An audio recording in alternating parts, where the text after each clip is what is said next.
Muitas mulheres sofrem todos os meses com o ciclo menstrual. Como funcionam os hormônios na vida de uma mulher? Você sabe o quanto isso interfere no humor, no dia a dia?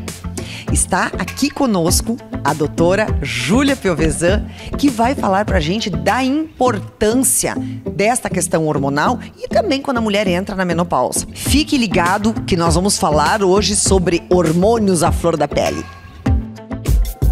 Interativa 22 anos. Grupo Felite, levando felicidade para onde for.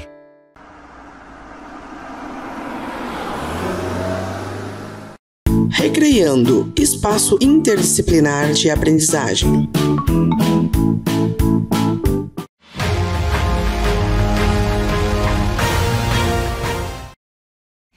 Então, doutora Júlia, fala pra gente então como que a mulher pode tratar e se cuidar para não viver nesse ciclo de altos e baixos com essa explosão hormonal. Então, na verdade, os hormônios, eles são importantes principalmente para o ciclo reprodutivo da mulher. Então, não temos como também bloquear eles todos. O que a gente pode fazer é avaliar a cada mulher individualmente ao longo da vida toda reprodutiva e também na menopausa, para poder avaliar sintomas, o que causam esses sintomas, que grau de comprometimento essa mulher está sofrendo, para poder aliviar sintomas, isso no período, durante a vida, no período fértil da mulher, reprodutivo.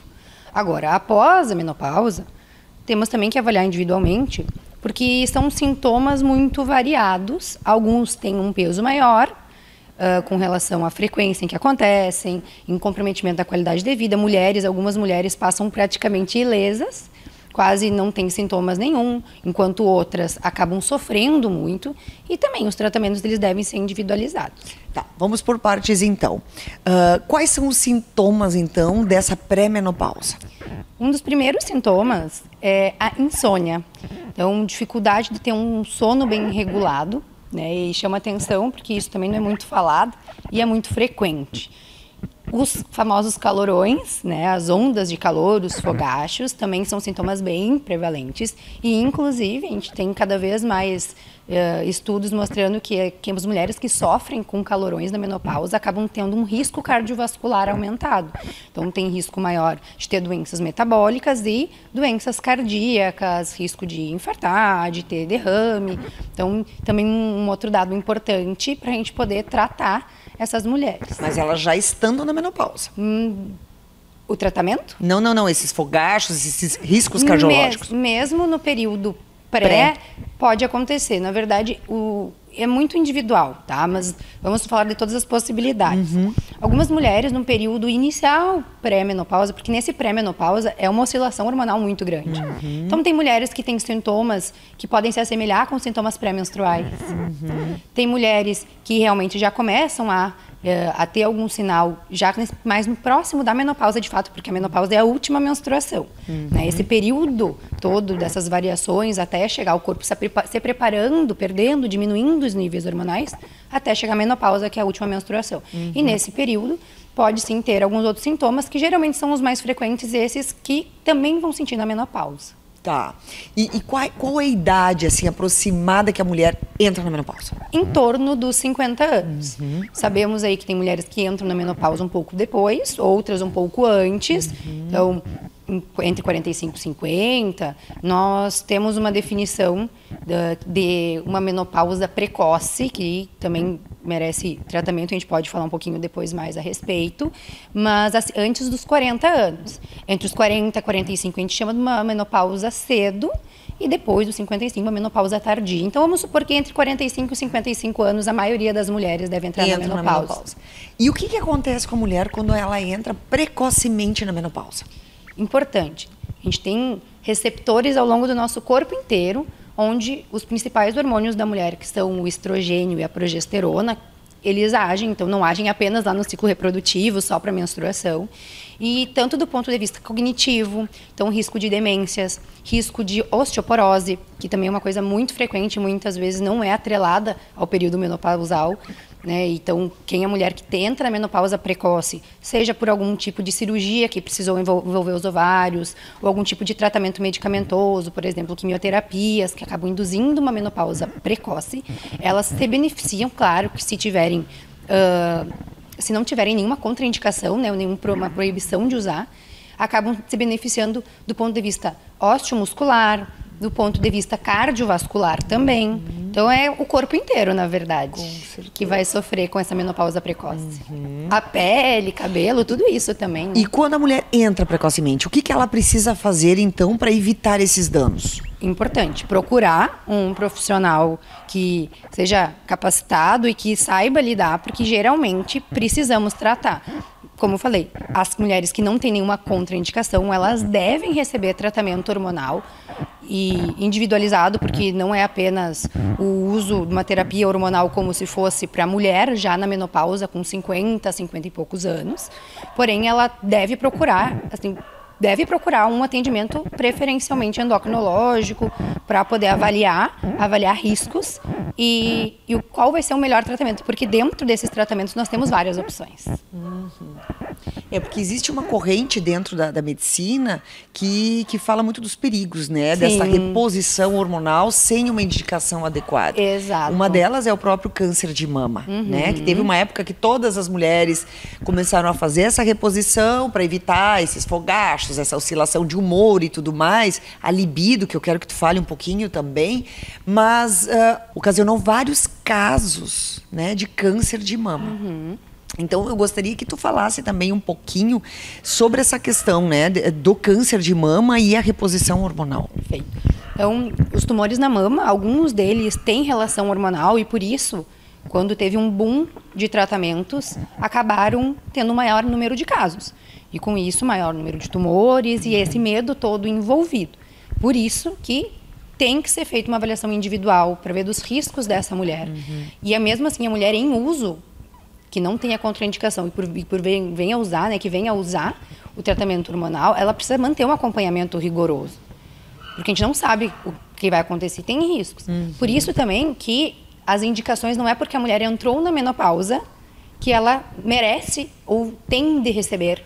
Isso é uma dúvida bem frequente. Muitas mulheres me procuram falando, eu estou na menopausa e aí, não sei se eu preciso usar, devo usar. Calma, a gente precisa ver se essa baixa dos hormônios que vai acontecer com todas nós mulheres, isso é uma coisa fisiológica, normal, que impacto isso está tendo para ti, que grau de comprometimento na qualidade da tua vida, para ver também o tipo de tratamento, se é tratamento que vai agir no teu corpo inteiro. Às vezes, se as mulheres têm sintomas mais localizados na região genital, tem tratamentos locais, e aí que não expõe a esses riscos de uma forma mais importante, esses riscos, por exemplo, de câncer de mama.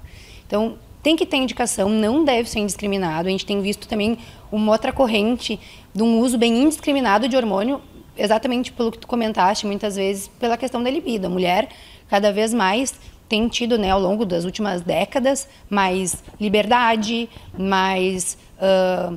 tem ficado mais com uma capacidade de se apropriar mais dos seus sentimentos e querer viver realmente a vida de uma maneira que não é porque chegou nos 40, nos 50 anos que acabou, não. Ela quer poder aproveitar, ter inclusive uma vida sexual ativa. Claro que tem um papel hormonal nisso também, mas não é só. E acabam muitas vezes usando indiscriminadamente hormônios com esse intuito, muitas vezes desnecessários, e que pode ser que para aquela mulher individual aumente o risco e não seria nem indicado. Mas, a priori, a mulher quando entra na menopausa, ela diminui a libido? Depende. O que acontece? A libido, nós temos um ciclo de resposta sexual. E nesse ciclo vem o desejo, vem a excitação, até o orgasmo. Quando a gente vai falar em excitação, a gente envolve também questão, por exemplo, lubrificação da região vaginal, que tem muito a ver com a questão hormonal. Então, pode ter um impacto. Mais uma vez, tem mulheres que vão ter esse impacto, vão ter um ressecamento vaginal e que isso pode envolver na libido. Mas não vai ser o único fator. Tem muitas outras coisas que acabam influenciando a libido. Então, e tem mulheres que, incrivelmente, chegam nessa época da vida e eu sempre questiono, né? Porque às vezes não é uma coisa que ou a pessoa não se sente muito à vontade para falar ou não era a queixa principal. E eu sempre tento trazer à tona para entender se eu posso ajudar, além da queixa que a pessoa me trouxe. E percebo que algumas mulheres surpreendem e falam, tô na melhor fase da vida. Então, não é porque a menopausa não é um fim. Não é porque vai entrar na menopausa que obrigatoriamente vai acabar a libido, a vida vai virar de cabeça para baixo. Pode ser que aconteça, mas não é uma coisa obrigatória. E a questão da depressão, né? Tem muitas mulheres que entram na depressão porque começam com o sentimento, estou no fim de vida, e que não é, né? Então, como lidar com essa questão da depressão? Importante. Além de envolver um período de vida como um todo. Geralmente a mulher, se já tem filhos, os filhos saíram de casa, fica aquela síndrome do ninho vazio. Já tem outros fatores que acabam acumulando Exato, juntos. Tem questões sociais, tem questões de autoestima, porque o corpo da mulher vai mudando. Claro. E aí isso vai mexendo também com o psicológico. O colágeno já não é mais o Exato, mesmo. só que acontece, o próprio colágeno, que a estimulação da flexibilidade, inclusive cutânea, tem a ver com hormônio. E a gente sabe que a própria depressão, pelas ligações hormonais lá no cérebro, acabam que a baixa do hormônio, o feminino, que é o principal, que é o estradiol, acaba levando a maior número de casos, tanto de depressão quanto de ansiedade. Então, tem também um ponto de vista envolvido. Irritabilidade também. Tem muitas mulheres que entram na menopausa e não se reconhecem porque não tem paciência com a família. Todo mundo. Exatamente. É uma queixa também frequente. Mas isso também acontece na própria TPM, claro, né, doutora Júlia? Claro. Que a gente tem visto assim, meninas na TPM que querem desistir da faculdade, que querem parar de estudar, que terminam o namoro, que fazem horrores. E depois, desculpa, eu estava na TPM. As oscilações hormonais, elas acabam influenciando muito em diversas áreas do nosso cérebro. E que também poderiam auxiliar justificando certos comportamentos. Mas tu questionaste antes o que a gente poderia fazer, então. Exatamente. E parece que a gente bate sempre na mesma tecla, mas é porque realmente é importante. Então, assim, ter uma vida, um estilo de vida onde priorize coisas como uma alimentação equilibrada, com menos industrializados, uma alimentação variada. Atividade física é muito importante, não só para o corpo, mas também do ponto de vista mental. Então, tudo isso acaba influenciando e muito na prevenção, quem sabe, e também numa redução de sintomas relacionados do ponto de vista psiquiátrico na mulher na menopausa. Muito bom.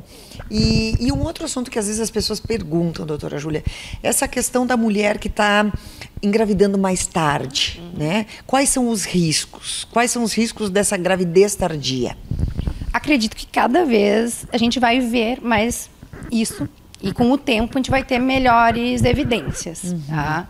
Porque a gente sabe que a mulher tem tido um período produtivo maior e com isso o desejo de ser mãe, de constituir família, que com certeza a gente sabe que influencia nisso, acaba que a gente vai postergando um pouco esse plano.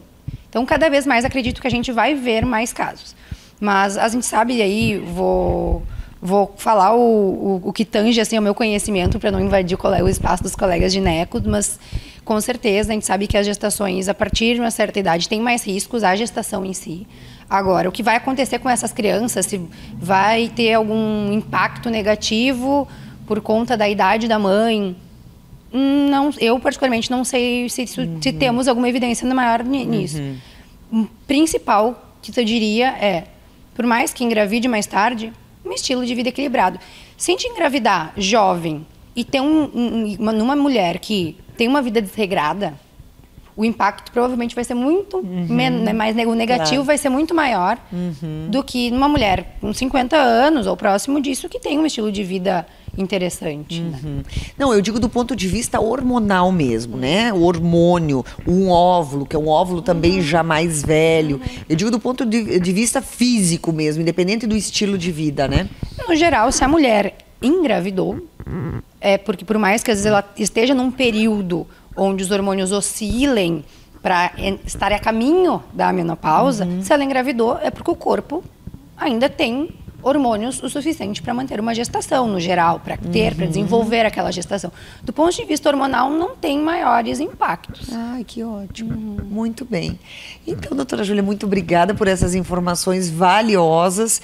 Eu não sei se tem alguma consideração final importante que as mulheres precisam se dar conta, né, da questão do uso contínuo, por exemplo, do anticoncepcional, de repente. Na verdade, eu acredito que o principal é que a mulher não precisa ficar sofrendo. Porque muitas mulheres acreditam, atribuem o sintoma, a queixa, a menopausa e paciência. E não é bem assim. Então, se você acha que tem algum sintoma, algo que esteja lhe incomodando, que esteja atrapalhando a sua qualidade de vida, busque um endocrinologista para poder investigar, ver se realmente os sintomas são por conta de queda dos níveis hormonais e avaliar questões de tratamentos, porque assim como temos tratamentos hormonais, também temos tratamentos não hormonais para aquelas mulheres que não podem usar hormônios. Então, não necessariamente, no seu caso, não tenha nada para fazer. Temos que priorizar a qualidade de vida independente da idade, né? Que ótimo. Muito obrigada. É um prazer.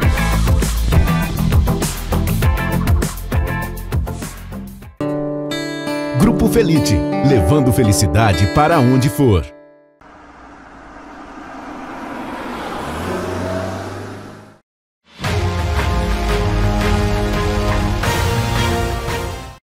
Recreando, espaço interdisciplinar de aprendizagem.